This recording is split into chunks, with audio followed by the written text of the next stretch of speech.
বিসমিল্লাহির রহমানির রহিম। আসসালামু আলাইকুম রহমতুল্লাহ। পবিত্র কোরআন শরীফের আল বাকারার 101 থেকে 102 অর্থাৎ দুইটি আয়াতের বাংলা আলোচনা করছি।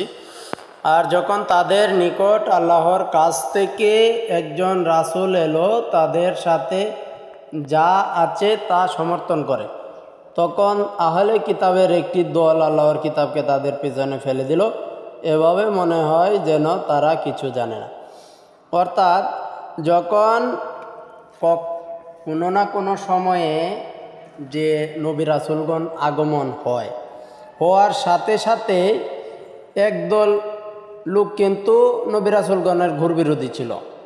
ঠিক সেইভাবেই যে আল্লাহ তাআলার যে কিতাবসমূহ এসেছে, তখন সেই সব কিতাবকে একদলে কী করলো, পিছনে ফেলে দিল যেন তারা সেগুলো জানে না। 102 নম্বর আয়াতে লেখা আছে, আর তারা অনুসরণ করেছে যা শয়তানরা সুলাইমানের রাজত্বে পাঠ করত। আর সুলাইমান কুফরি করেনি, বরং শয়তানরা কুফরি করেছে। তারা মানুষকে জাদু শেখাতো এবং তাও অনুসরণ করেছে যা নাজিল করা হয়েছিল বেবেলের দুই ফেরেশতা হারুত এবং মারুতের উপর।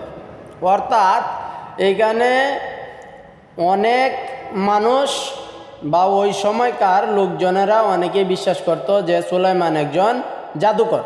সুলাইমান আলাইহিস সালামকে আল্লাহ কিন্তু প্রদত্ত প্রচুর ক্ষমতার মালিক দিয়েছিলেন এবং যা কিছু করণীয় অনেক কিছু উনি করতে পারতেন।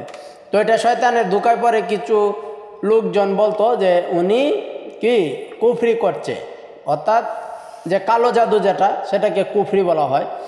তো সেটা ওই সময় করছে, যেহেতু অলৌকিকত্ব কিছু করতে পারতেন।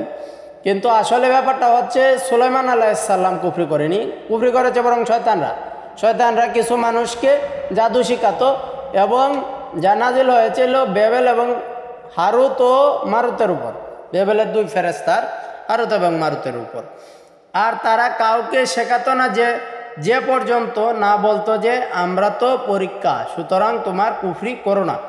অতঃপর তারা এদের কাছ থেকে শিখতো যার মধ্যে সে স্ত্রী পুরুষের বিচ্ছেদ ঘটাতো, অথচ তার মাধ্যমে কারো কোনো ক্ষতি করতে পারতো না আল্লাহর অনুমতি ছাড়া। অর্থাৎ যখন এই যে কালো জাদুগুলো করা হতো, এবং এখনকার সময়ে অনেক জায়গায় আপনারা হয়তো টিভিতে অ্যাডভার্টাইজে দেখেছেন যে প্রেমিক প্রেমিকার মিলন এবং সংসার বিচ্ছেদ থেকে ফেরানো বা কোনো ধরনের অভিশাপ থেকে মুক্তি, এইরকম কিছু তান্ত্রিক মান্ত্রিকরা কি অহেতুক মানুষের কাছ থেকে টাকা নেয় এবং বিভ্রান্তিকর পরিবেশ সৃষ্টি করে। এটাও এখানে এইরকম বলা হয়েছে যে তারা কি করত, বিবাহ বিচ্ছেদ ঘটাতো। তারা ওই যে জাদুর মাধ্যমে বিবাহ বিচ্ছেদ ঘটাতো। কিন্তু যা কিছু শয়তানে করুক বা মানুষে করুক, মহান আল্লাহ তাআলা ইলমে গায়েব সব কিছু সম্পর্কে জানেন, তাই তার অনুমতি ছাড়া কোনো ক্ষতি হতো না।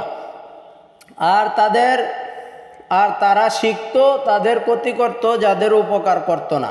তারা কি করত, যারা একটু ভালো মানুষ তাদের ক্ষতি করার চেষ্টা করত এবং তারা কারো উপকার করতে পারেনি।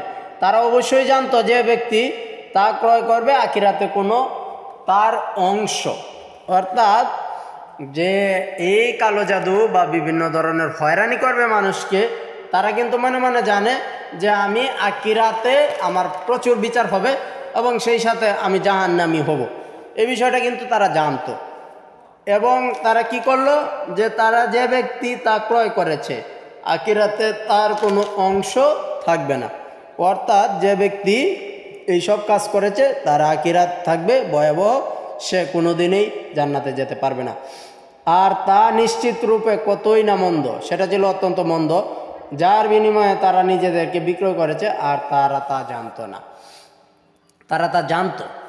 অর্থাৎ যদি আমি জেনে শুনে একটা কাজ করি, পাপ কাজ করি, সেই পাপের কখনোই কিন্তু আমরা ক্ষমা পাবো না।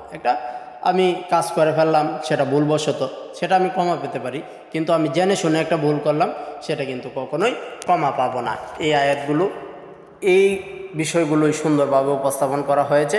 ইনশাআল্লাহ সবাই বুঝতে পারছেন।